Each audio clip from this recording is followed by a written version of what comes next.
우리에게 주시는 하나님의 말씀은 창세기 12장 1절부터 5절까지 말씀입니다.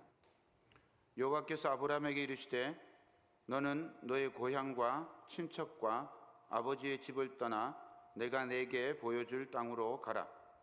내가 너로 큰 민족을 이루고 네게 복을 주어 내 이름을 창대하게 하리니 너는 복이 될지라. 너를 축복하는 자에게는 내가 복을 내리고 너를 저주하는 자에게는 내가 저주하리니 땅의 모든 족속이 너로 말미암아 복을 얻을 것이라 하신지라.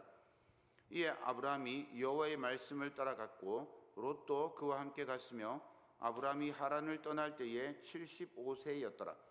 아브라함이 그의 아내 사레와 조카 롯과 하란에서 모은 모든 소유와 얻은 사람들을 이끌고 가나안 땅으로 가려고 떠나서 마침내 가나안 땅에 들어갔더라. 아멘. 하나님의 은총이 함께하기를 소망합니다. 우리는 모두 믿는 사람입니다. 그런데 믿음이 무엇인가 생각해 보면 정확하게 말하기가 어렵습니다. 믿음이 뭘까요? 구원을 얻기 위해서 복음을 믿는 게 믿음일까요? 그러면 복음은 또 뭘까요? 예수님이 오셨다는 소식이 복음인가요? 아니면 예수님의 가르침이 복음인가요? 하나님께서 예수님을 통해서 구원 사역을 시작하셨다라고 하는 소식이 복음일까요? 아니면 하나님 나라가 임한다는 소식이 복음일까요? 정확히 설명하기는 어렵습니다. 알기는 알겠는데 뭐라고 말하기가 참 어려운 게 사실 믿음입니다. 사전에서 찾아보면 믿음은 이렇습니다.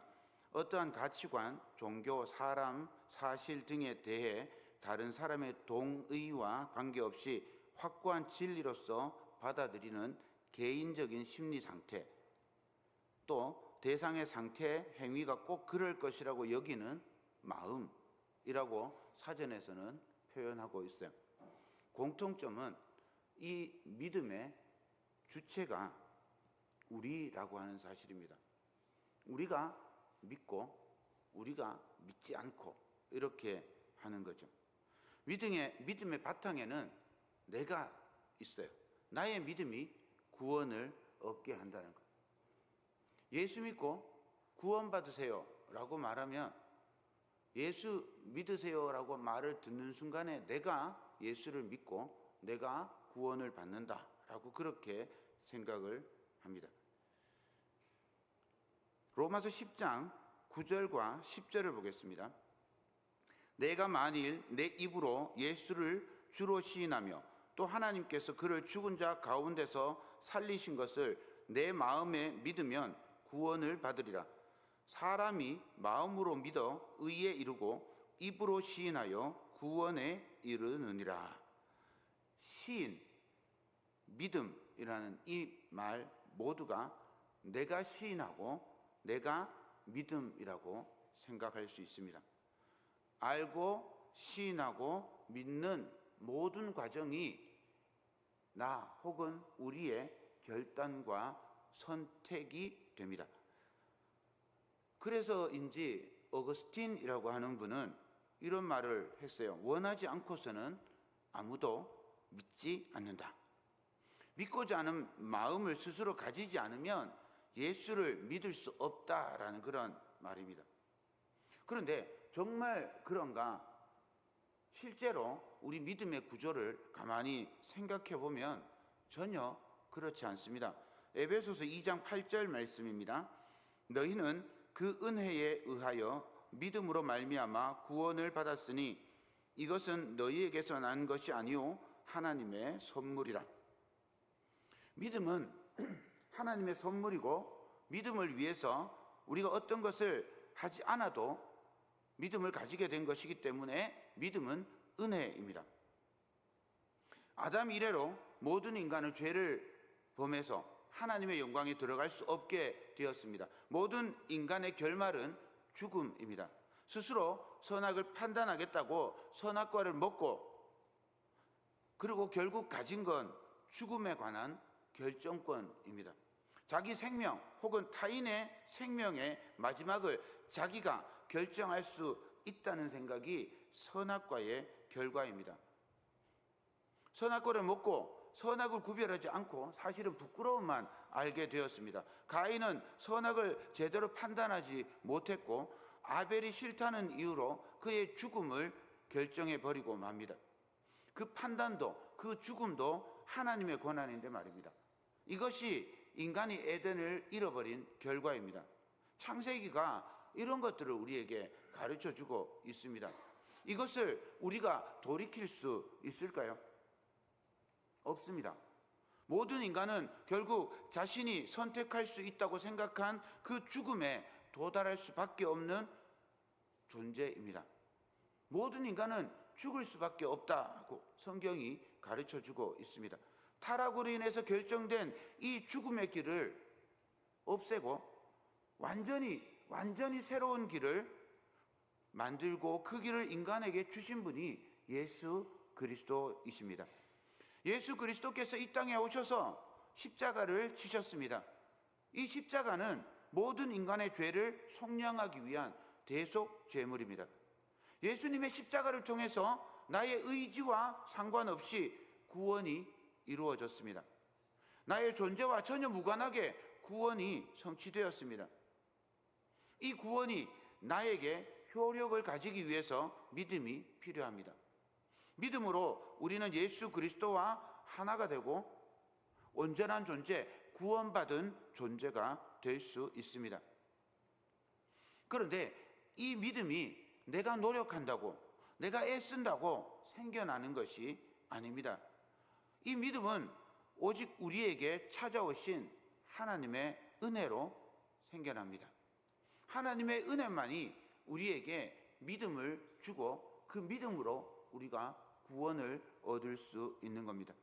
로마서 3장은 이 사실을 명확하게 보여줍니다. 인간의 행위, 능력, 믿음으로 구원을 이룰 수 있다고 생각하는 그런 율법은 결국 모든 인간을 하나님의 심판에 이르도록 심판에 직면하게 했습니다.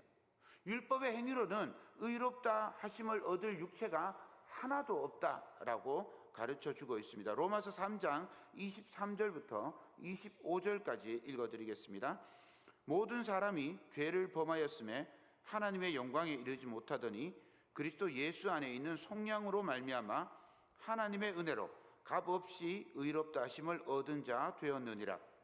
이 예수를 하나님이 그의 피로써 믿음으로 말미암는 화목제물로 세우셨으니 이는 하나님께서 길이 참으시는 중에 전에 지은 죄를 간과하심으로 자기의 의로우심을 나타내려 하심이니.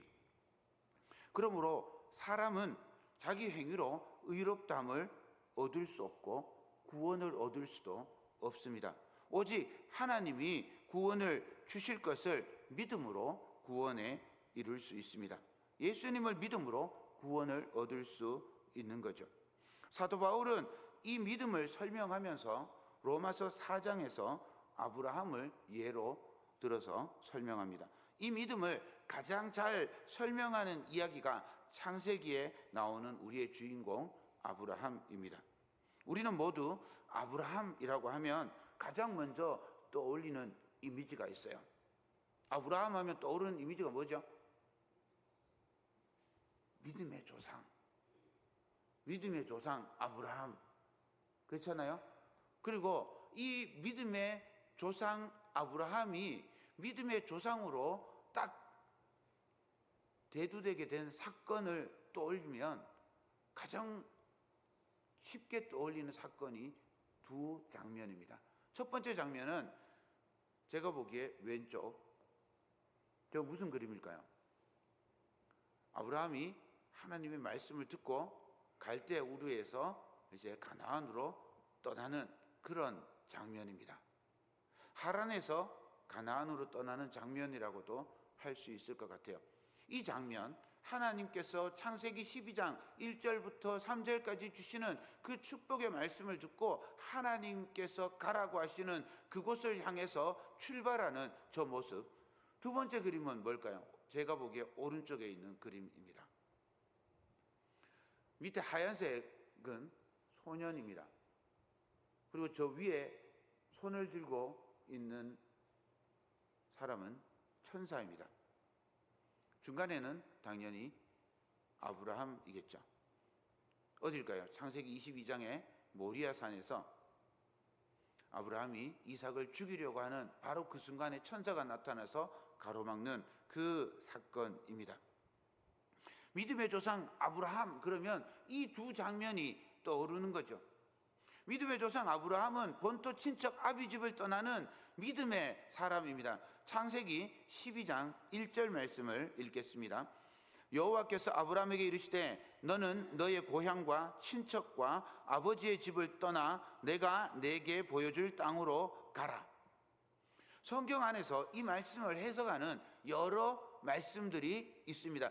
아브라함이 갈대아 우르를 하란을 떠날 때 하나님께서 주신 이 말씀을 해석하는 말씀들이 성경에 여러 곳 나옵니다. 히브리서 11장 8절입니다. 믿음으로 아브라함은 부르심을 받았을 때에 순종하여 장래의 유업으로 받을 땅에 나아갈새 갈 바를 알지 못하고 나아갔으며, 로마서 4장 18절입니다. 아브라함이 바랄 수 없는 중에 바라고 믿었으니 이는 내 후손이 이같으리라 하신 말씀대로 많은 민족의 조상이 되게 하려 하심이라. 믿음으로 아브라함은 죽을 수도 있고 강도를 만날 수도 있고 그 지역에 살고 있는 사람들한테 해코지를 당할 수도 있는 그 아무런 안전도 보장도 없는 길을 견고한 믿음으로 담대하게 걸어갔다라고 그렇게 생각할 수 있습니다. 그런데 정말 그렇습니까? 정말 아브라함은 바랄 수 없는 중에 바라고 믿고 갈 바를 알지 못하고 담대하게 그렇게 나아갔던 확신을 가진 믿음으로 아주 든든한 믿음을 가진 그런 사람이었을까요? 아브라함의 인생을 가만히 읽어보면 아브라함의 길은 우리가 알고 있는 이 믿음의 길과 차이가 있음을 알 수 있습니다. 기근이 오니까 약속의 땅을 아주 발에 묻은 먼지처럼 털어버리고 고민의 흔적도 없이 애굽으로 내려가 버립니다. 애굽에서 혹시 아내 사라가 너무 예뻐서 애굽 사람들이 자기를 죽일까 봐 아내를 누이라고 속입니다. 자신에게 자손의 약속을 하나님이 주셨는데 그 약속을 믿지 못하고 양자를 드리고 첩을 드리고 스스로 뭔가 해보려고 아등바등합니다. 어디에서 아브라함의 믿음을 발견할 수 있습니까? 아브라함의 이야기는 창세기 11장 26절에 처음 등장합니다. 창세기 11장 31절을 읽어드리겠습니다. 데라가 그 아들 아브람과 하란의 아들인 그의 손자 롯과 그의 며느리 아브라함의 아내 사레를 데리고 갈대아인의 우르를 떠나 가나안 땅으로 가고자 하더니 하란에 이르러 거기 거류하였으며, 데라가 갈대아 우르를 떠나서 가나안 땅으로 가려고 했고 그 중간에 하란 땅에 머물러서 거류하게 되었다라고 기록하고 있습니다. 아브라함이 가나안 땅에 가려고 했던 게 아니라 아버지 데라가 여행을 계획하고 가나안 땅으로 가려고 했다는 말입니다. 그런데 어떤 이유인지 모르지만 하란에 머물게 되었고 거기에서 데라가 죽습니다. 그리고 오늘 12장에서 아브라함이 이제 주도권을 가지고 역사의 전면에 등장하게 됩니다. 또 사도행전 7장을 보겠습니다. 스데반이 대제사장과 유대인들에게 설교하는 장면입니다. 사도행전 7장 2절부터 4절까지 보겠습니다. 스데반이 이르되 여러분 부형들이여 들으소서. 우리 조상 아브라함이 하란에 있기 전 메소포타미아에 있을 때에 영광의 하나님이 그에게 보여 이르시되 내 고향과 친척을 떠나 내가 내게 보일 땅으로 가라 하시니, 아브라함이 갈대아 사람의 땅을 떠나 하란에 거하다가 그의 아버지가 죽음에 하나님이 그를 거기서 너희 지금 사는 이 땅으로 옮기셨느니라. 스데반은 아브라함이 하란에 도착하기 전에 이미 메소포타미아 갈대아 우르에서 하나님의 말씀을 받았다고 알려주고 있습니다. 이번에 여호수아 24장을 보겠습니다. 여호수아가 이제 모든 이스라엘 지파를 모아놓고 유언하는 그런 내용입니다. 24장 2절 3절입니다. 여호수아가 모든 백성에게 이르되 이스라엘의 하나님 여호와께서 이같이 말씀하시기를 옛적에 너희의 조상들 곧 아브라함의 아버지 나홀의 아버지 데라가 강 저쪽에 거주하여 다른 신들을 섬겼으나 내가 너희의 조상 아브라함을 강 저쪽에서 이끌어내어 가나안 온 땅에 두루 행하게 하고 그의 씨를 번성하게 하려고 그에게 이삭을 주었으며, 갈대아 우르에서 데라가 이방신 다른 신을 섬겼답니다. 아브라함은 어땠을까요? 데라가 우상을 섬길 때 아브라함은 어땠을까요? 우상을 섬겼을까요? 하나님을 섬겼을까요? 몰라요. 성경에 나와 있지 않습니다. 성경 어디를 찾아봐도 나와 있지를 않아요. 알 수가 없어요. 그런데 유추해 볼 수 있는 내용은 있습니다. 갈대아 우르에서 하나님의 말씀을 받고 하나님을 믿고 본토 친척 아비집을 떠나라는 말씀을 들었다. 그러면 아브라함이 그 다음 취해야 될 행동이 뭘까요? 아브라함이 고향 아버지 집 친척들을 떠나라고 그랬어요. 그런데 하란 땅으로 올 때 떠난 건 고향밖에 없죠. 아버지하고 같이 갔잖아요. 친척들하고 같이 갔잖아요. 온 가족들 다 데리고 갔잖아요. 그죠? 자기 가족은 사례밖에 없어요. 사라밖에 없어요. 나머지는 다 친척이잖아요. 그런데 다 데리고 갔어요. 그리고 가나안으로 가는 그 여행의 주동자가 누구여야 되죠? 하나님의 말씀을 아브라함이 받았으면 주동자는 당연히 아브라함이 되어야 되는 거예요. 그런데 창세기 11장을 보면 이 가나안으로의 여행의 주동자는 아버지 데라입니다. 데라가 온 가족들을 끌고 가는데 그 중에 아브라함과 아브라함의 아내 사레가 함께 있었다라고 기록하고 있었던 거죠. 그러니 하나님께서 아브라함에게 하나님의 말씀을 갈대아 우르에서 주고 하나님을 믿고 그래서 막 하나님에게 막 이렇게 사로잡혀 가지고 결단하고 그래서 출발한 게 아닐 수 있다. 데라와 아브라함의 차이가 별반 없다. 그렇게 유추할 수 있는 거죠. 그러니까 아브라함이 전적으로 하나님을 믿고 하나님의 말씀에 순종해서 갈대아 우르를 출발했던 건 아니라는 사실을 알 수 있어요. 성경의 여러 내용을 모아서 상상해 보면 아마 이러지 않았을까 싶습니다. 하나님이 아브라함이 하나님을 모르던 때 갈대아 우르에 살고 있을 때 하나님께서 꿈이나 환상으로 아브라함에게 처음에 나타났어요. 얼마나 놀랐겠습니까? 갈대아 우르에 갈대아의 신 이름이 뭐라 그랬죠? 갈대아의 바벨론의 신의 이름은 포도밭에 가면 있다 그랬잖아요. 예? 포도밭에 가면 있는 게 뭐죠? 말뚝. 예. 바벨론의 신의 이름은 말뚝이에요. 말뚝 신을 섬기는 사람들이었단 말이에요. 그런데 갑자기 환상 중에 뭐 딱 하나 나타나 가지고 나는 여호와다. 이제부터 너는 나만 믿고 나만 섬겨야 된다. 이 말을 들으면 어떤 생각이 들겠어요? 아, 내가 개꿈을 꾸었나? 개꿈이라고 생각하기엔 너무 생생한데 내가 지금 무슨 말을 들은 거지? 내가 이걸 따라가야 되나? 이 말을 들어야 되나? 막 엄청 고민했을 거예요. 두렵기도 하고 떨리기도 하고 이 말을 거부하자니 너무 생생하고 듣자니 나는 말뚝을 섬기는데 고민이 막 되는 거죠.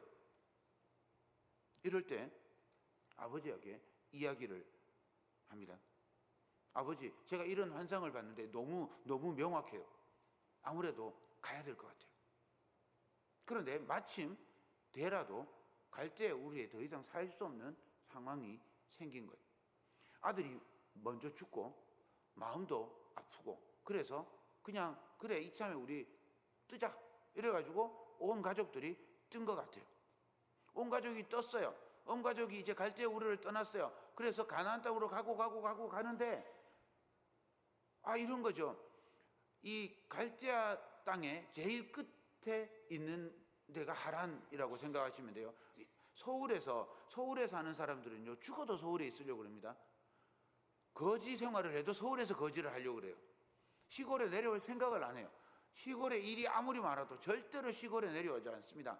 서울에서 어떻게 떠밀려서 이제 시골로 내려와야 돼요. 그래서 서울에서 출발을 해서 밑으로 내려오면 뭐가 있죠? 수원 지나서 밑으로 내려오면 평택, 안성, 여기서 못 가겠는 거예요. 내가 서울은 떠나도 경기도에는 발을 딛고 있어야 되지 않겠나. 그래서 평택, 안성 여기서 못 떠나는 거예요. 거기서 주저주저하고 눌러 앉아 있는 거예요. 그 딱 넘어가면 충청도잖아요. 못 넘어가고 있는 거예요. 딱 그게 하란에 정착하고 있는 이 데라 가족의 모습인 거예요. 저 오른쪽 밑에 연필로 이렇게 표시되어 있는 데 있죠. 거기가 우르예요. 거기서 북서쪽으로 이렇게 올라가면 하얀색으로 하란이라고 되어 있잖아요. 저기까지가 갈대아 메소포타미아 지역이라고 합니다. 거기서 이제 남서쪽으로 내려오면 가나안 땅인 거예요. 저 가나안 땅은 말도 다르고 문화도 다르고 신도 달라요.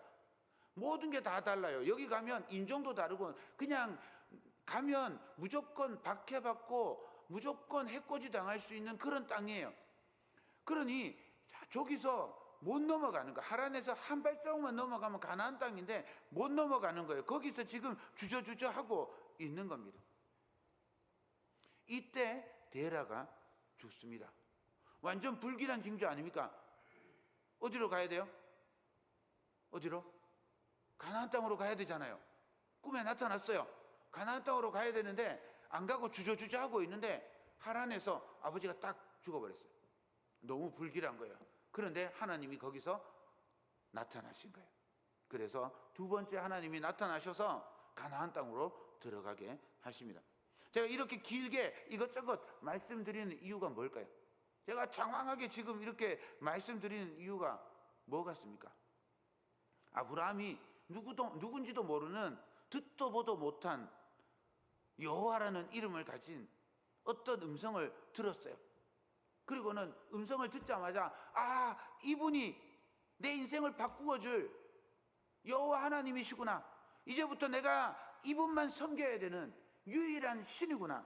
그렇게 완벽하게 깨닫고 그 음성에 철저하게 순종하고 그렇게 길을 떠난 게 아니라는 사실을 가르쳐 주기 위해서입니다. 만약에 아브라함이 정말 믿음의 조상으로 하나님의 음성을 듣자마자 나는 결단했어, 나는 이제 하나님만 믿을 거야, 이렇게 생각하고 길을 떠났다면 이런 결론이 나옵니다. 아브라함이 축복을 받은 건 우리에게 있지 않는, 우리는 가지지 못하는, 절대 우리는 가질 수 없는 특별한 믿음을 아브라함이 가졌기 때문에 그 특별한 믿음이 자격이나 조건이 되어서 하나님께서 그에게 은혜를 주고 복의 근원이 되게 했다는 말이 됩니다. 이 말은 지금 우리는 여기 왜 앉아 있는가를 묻게 합니다. 우리는 여기 왜 앉아 있습니까? 둘 중에 하나입니다. 첫 번째는 우리가 구원받을 자격이 있기 때문이다. 다른 사람은 모르지만 내가 하나님께 내세울 만한, 하나님 저의 이 낯짝을 보아주셔라도 하나님 구원해 주시겠지, 하나님이 제 마음을 보셔서라도 구원해 주시겠지, 요만한 거 하나를 보셔서라도 나에게 있는 요 작은 자격 하나를 보셔서라도 나를 구원해 주겠지라고 생각할 수 있는 거죠. 그런데 정말 우리 자신을 들여다보시면, 저와 여러분들 각자의 내면을 들여다보시면 정말 우리가 구원받을 어떤 조건이나 자격을 갖추고 있습니까? 우리는 사실 불교나 유교의 영향을 많이 받아가지고요, 뭔가를 해야 된다고 생각해요. 무슨 자격이 있어야 되고 무슨 조건이 맞아야 된다고 생각해요. 그런데 우리가 우리 자신을 돌아보면 구원받을 수 있는 어떤 자격도 어떤 조건도 없어요. 오직 하나님께서 예수 그리스도를 통해서 우리를 구원해 주셨기 때문에 우리가 지금 여기 앉아 있는 겁니다. 반대로 동일한 기준을 아브라함에게 다시 적용해 보십시오. 아브라함에게 어떤 자격이 있어서 하나님께서 그를 부르셨습니까? 아브라함에게 어떤 내세울 가치가 있어서 하나님께서 그를 믿음의 조상으로 부르셨습니까? 절대로 그렇지 않습니다. 하나님이 아브라함을 믿음의 조상으로 만든 건 그냥 하나님의 은혜입니다. 그런데 우리는 아브라함이 우리와는 다른, 그래서 무언가 하나님의 기준에 맞는 무언가를 가지고 있겠지라고 생각하는 거죠. 아브라함을 약속의 땅 가나안으로 들어가게 하신 분은 하나님이십니다. 하나님께서 그 문턱에서 주저주저 하는 아브라함의 등을 떠밀어서 가나안 땅으로 들어가게 하셨습니다. 그 사실을 증명하는 말씀이 5절입니다. 아브라함이 그의 아내 사라와 조카 롯과 하란에서 모은 모든 소유와 얻은 사람들을 이끌고 가나안 땅으로 가려고 떠나서 마침내 가나안 땅으로 들어갔더라. 마침내, 여기에다 동그라미를 빡 쳐야 됩니다. 마침내, 이거 아브라함 쪽에서 생각해 보면 아브라함의 마침내가 맞을까요? 아니면 하나님 쪽에서 생각하는 마침내가 맞을까요? 마침내 가나안 땅으로 발걸음을 내디딘 건 아브라함이지만 이 마침내는 어느 편에서 쓰는 마침내일까요? 아브라함이 믿음으로 본토 친척 아버지 집을 떠나서 여러 가지 어려움과 목숨의 위협에도 불구하고 마침내 믿음으로 약속의 땅에 도착한 것일까요? 하나님께서 엉덩이를 뒤로 빼고 갈까 말까 망설이고 있는 아브라함의 등을 확 떠밀어서 걸음을 내딛게 하시고, 하나님께서 가는 길마다 안전하게 하시고 적의 위협을 미리 제거하시고 안고 업어서 마침내 하나님께서 가나안 땅에 들어가게 하셨을까요? 이렇게 아브라함의 믿음이 덧없고 아무것도 아님을 강조하는 이유가 무엇일까요? 그냥 믿음의 조상 아브라함이라고 그냥 해도 아무 상관없는데 제가 굳이 이렇게 이야기하는 아브라함의 불신앙을 강조하는 이유가 무엇일까요? 아브라함의 믿음의 출발이 불신앙으로 출발해야 우리의 믿음과 똑같기 때문입니다.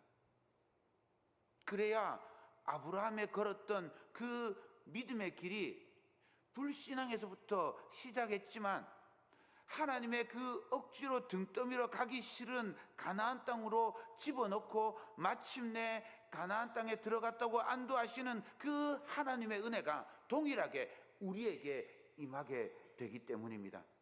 믿음은 우리가 믿으려고 작정하고 그날부터 믿고 성인처럼 살아내는 그런 것이 아닙니다.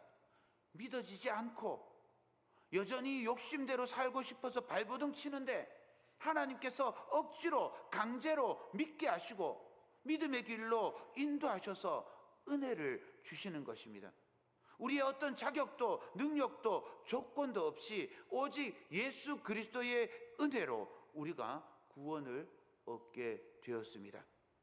하나님께서 우리를 억지로 믿게 하셔서 구원을 선물로 주신 것입니다. 그것이 우리의 믿음입니다. 믿음은 하나님께서 우리를 이끌어 가시는 과정입니다.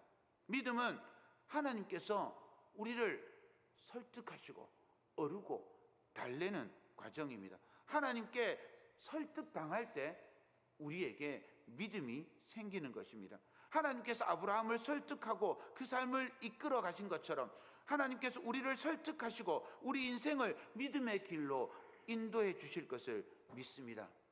사랑하는 여러분, 하나님의 은혜로 구원 얻고 그 사실을 믿고 이 땅에서 믿음의 길을 가게 하신 그 하나님과 동행하며 하나님께 설득당하여 믿음의 길을 가는 저와 여러분 되시기를 주님의 이름으로 축원드립니다.